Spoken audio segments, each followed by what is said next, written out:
Hi, everybody. It's Kyle here from Equal Eats, and I am delighted to be joined by Sarah Welch from Celiac Sarah Explorers. Hey, Sarah. Hi, Kyle. Thanks for having me. Thanks for joining us. So excited to have you as our official trailblazer for the next 2 months. Woohoo! So excited. And you're perfect for it because you're nonstop blazing trails around the world. Where are you right now, this moment? Currently in Taipei, Taiwan on a big trip. Amazing. And you're currently traveling for the whole year. Is this true? Yes, doing a full-time year of travel on my greater mission to travel to hopefully over 100 countries. This year is going to be a big endeavor into that entire trip. So yeah. What a dream. And for people that are just getting introduced to you for the first time, you've traveled to 32 countries. I think you probably smashed this record already, though. Is this outdated information on your website? 34 now. 34 But countries. You have amazing resources on your Instagram profile, YouTube, your website, all things Celiac Sarah Explorers. You have restaurant recommendations, travel guides, and I'm sure there's more coming. So, looking forward to diving into it more with you today. But the one thing that I noticed going through all of your different platforms is that you have a genuine, like, you cannot deny this love and zest for travel. You are so happy in all of your pictures and all of your videos. Uh, what is it about travel that brings you so much joy and zest? oh, such a great question. But traveling just makes me feel so alive and experiencing different cultures, seeing different things, doing things that you wouldn't necessarily do on a daily basis. It just, that feeling of awe and joy is just like palpable when I travel. So I'm definitely always chasing that feeling. It's amazing. You can really see it, and I feel like you're gonna have the most dream year of your life ahead, traveling around the world and experience that every single day. Um, Yeah. and what you've done with your community, you're really such a beacon of motivation to travel with celiac disease, and you give so many people hope from your platform. Um, I imagine it wasn't always this way, and I would love for you just to walk people through your journey from that initial diagnosis, when it was, how you went from there to where you are now. Yeah, so I was diagnosed with celiac disease in 2021, and I was 23 years old at the time. So it was kind of just after graduating college. I had a high stress job. I wasn't really expecting that to happen. I was a very active person all my life and still am. But I competed in swimming in college, Division One. So it was a big change to realize and go through this blood work, and that came back a little wonky, and to go to having a chronic illness. So thankfully, my diagnosis process was pretty quick. I just got routine blood work done, and some stuff was not normal. My liver enzymes were elevated, which ended up being kind of the key to getting the celiac diagnosis, but it was less than a year from the first wonky blood work to then lots of blood work and then getting the endoscopy. I also got a colonoscopy, Mhm. but getting the endoscopy that gave the gold standard. She has celiac disease. There's no villi in her Oh intestines, dear. and she's absorbing no nutrients. Oh geez. Um, yeah, so getting diagnosed didn't take too long. It was definitely an adjustment at first because I had such a love for travel before that. I kind of thought that was over for me. Oh no. And that initial diagnosis, I didn't know how to really eat gluten-free. I didn't know what that meant. And so to go from there to believing that I could travel again, and it's taken a lot of work. I pretty quickly have been in weekly therapy since. I think mental health is so important, Mhm. going through a life change.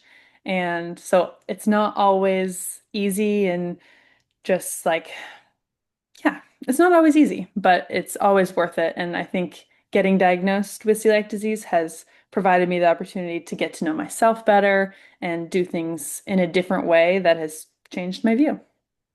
Well, a lot of challenges, but it's so interesting that you have overcome and not let them be a barrier at all. I also find it really interesting. Like I have multiple food allergies, and I've had them since I was like 1 year old. I can't remember life before food allergies, but you remember the life before celiac disease. And yet here you are, not letting them slow you down, and you have transitioned and you have grown this incredible community behind you at the same time of, geez, over 100,000 people on different social media platforms. And with that, you've established a really inspiring voice. What do you hope to accomplish with that in terms of the value that you provide to the community and the perspective that you provide?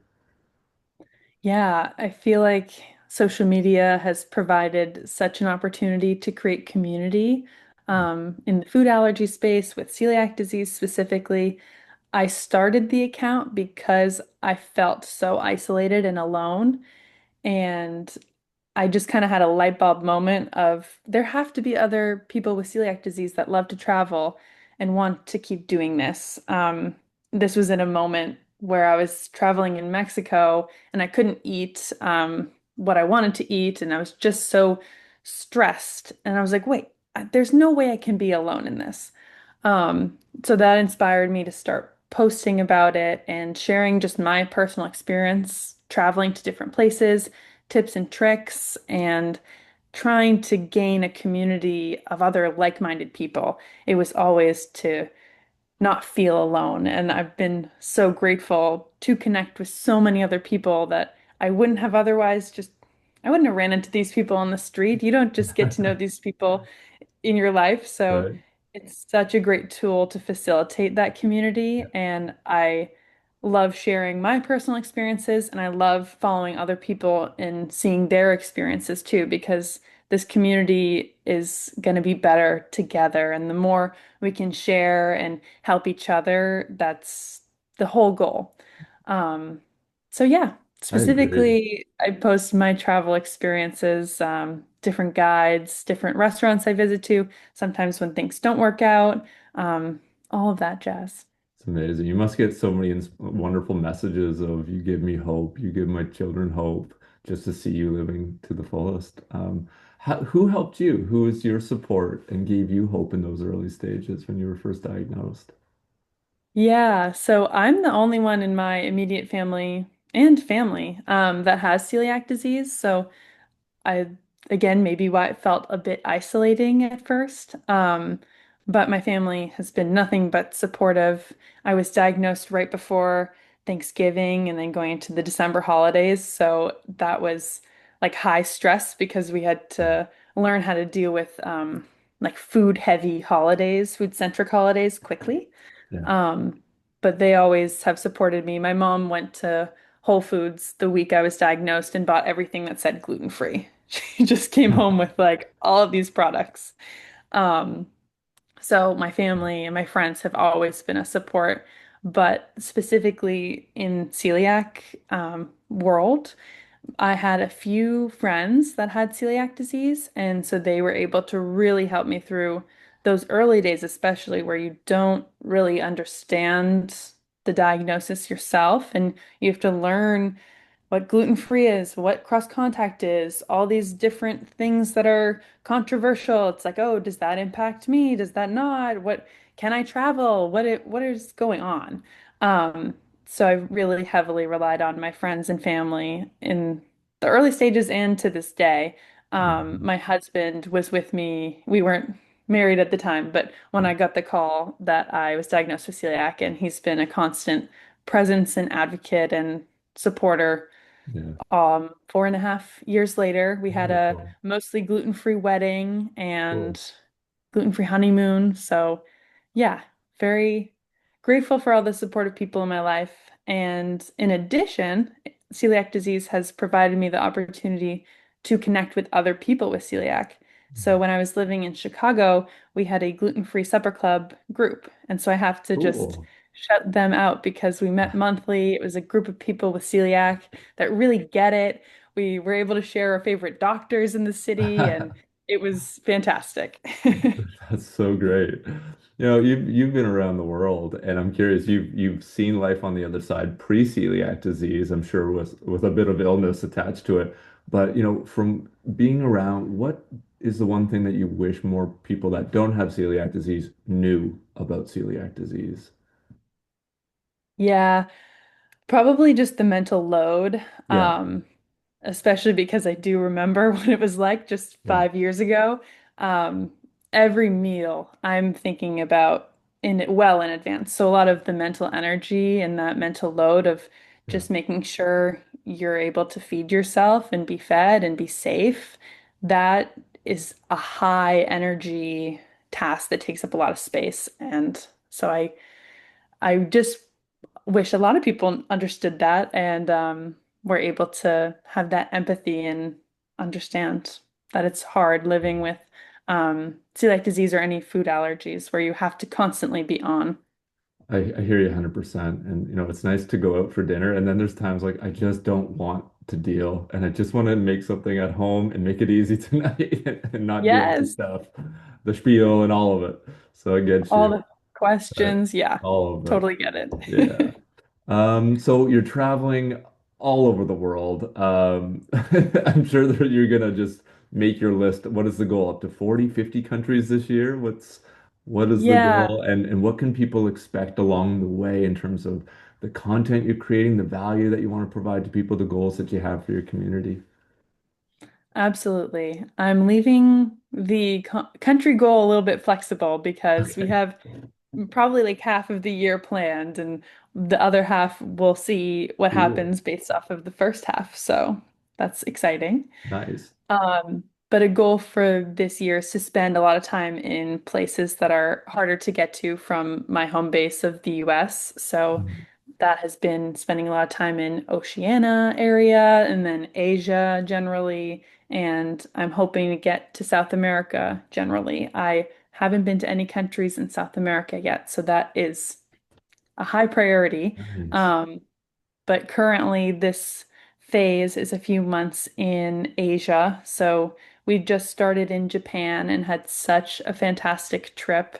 And now we're in Taiwan and we'll continue on. And I've been taking lots of pictures and videos, and I'm really excited to start sharing my experiences with my community.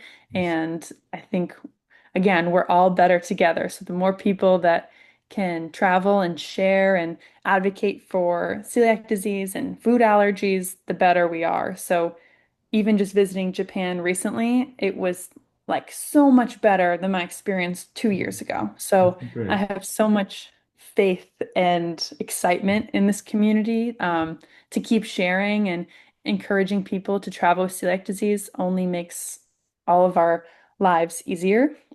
So I'm very excited to share all the good. It's not Awesome. always good. Traveling Yeah. comes with its own issues, Yeah. but most of the time it's good food and Yeah. good energy.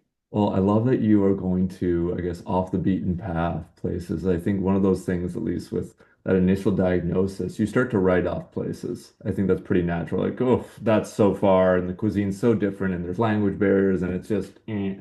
And the fact that you're going to be sharing so much along the way is going to open people's minds to it's possible. And I'm looking forward to hearing your tips, your tricks, your hacks of how you do it and what makes success and seeing the behind the scenes too with the challenges too, because they obviously exist. So we've got a couple months where we're collaborating together, which is great. You've got Equal Eats cards in tow. I don't know if we can keep up with all the languages you need, but we're going to try. We're going to try Yeah, our best to just keep cards coming your way. You got the app at least too. we got the app. My whole little booklet is full. I'm so happy to have Nice. the booklet that can hold all my cards. There So you I go. love this. Oh, that's great. So, in terms of some of the content things that you're trying to share about using Equal Eats cards, what are some of your goals there that we can look forward to? Yeah, Equal Eats is so pivotal and such a great tool when I'm traveling with celiac disease because it really, talk about that mental energy of going out to a place to eat, add in a language barrier, and it's just so stressful. So to have a tool in my pocket and on my phone that I can rely on to help me with that interaction is so reassuring. And I can't wait. I've already started um, taking some content, some pictures and videos of my cards along the way in the countries that I've been to, but I've been loving carrying this around with me. My blurring screen is not helping. Um, Carrying this around with me, and I can't wait to show you my YouTube vlogs. So Oh, I'm cool. going more into depth because you can't always get a full feel for traveling with celiac disease on a short video or just a carousel and a couple pictures. Mm. So my goal for making a YouTube video, more vlog style, in Japan and Taiwan is to really demonstrate how I'm traveling with celiac disease and how I'm using my card to navigate eating safely at this restaurant and how this restaurant was able to take it into the kitchen and talk to the chef with the Equal Eats card and then bring it back to me and how that dynamic is just more detailed. I can provide Mm. more value in that than sometimes just a quick video, but that doesn't mean I won't do those quick videos and A pictures little bit of too. everything. I love it. A It bit of sounds like a lot of everything. very practical advice of what you do when you're on the ground in different countries, and can't wait to see it all. That's Yeah, great. can't wait. So we have a couple lightning round questions to finish off here. So all travel and food related. Let's start off here. What's your favorite food? Potatoes, just like generally. I love Very French versatile. fries. Big potato girl. Nice. I also love tortilla soup. Ooh, lovely. What's your favorite drink? Iced matcha latte. Okay. What's Yes. your favorite travel accessory? So besides all of my Equal Eats cards and my little booklet, Okay. um, I have a really nice eye mask that Mhm. covers all the light, and Blackout. I love it. And noise canceling headphones. Those are big ones. You're on a different planet with those two. That's great. What is your favorite travel activity? Oh, that's a hard one. But I would say just walking around the city, like the first time you walk around and get to see everything. I love seeing all the sights. I mean, eating good food is hard sometimes with food restrictions, but I feel like it's one of my favorite activities, like going to a new place and trying like the authentic food. Nice. Those first impressions, they last a lifetime in you. That's so They cool. do. And food, this might be a tough one, but what is your favorite country that you've ever traveled to? Oh, that one is so You hard. must choose. I must choose. I'll give you a few. Okay, I'll give you my top 10. Yeah, seriously. Australia was amazing. Italy has been amazing. And then Japan. I keep shouting it Nice. out, but Japan has been amazing. So I'll give you top three. All right, all right. That's a good whittling of down of options. Well, we cannot wait to see and follow along with your travels in the year ahead. And for anybody that's looking to follow, it is at Celiac Sarah Explorers, and we'll post links and all of that. Follow along. If you're not traveling, live vicariously through Sarah and and enjoy along the way, and hopefully it will inspire your next trip. Sarah, thanks so much for joining us, and we look forward to hearing how it goes and travel safe. Thank you so much for having me, Kyle. I Of appreciate course. it. All right. Take care. Thank you.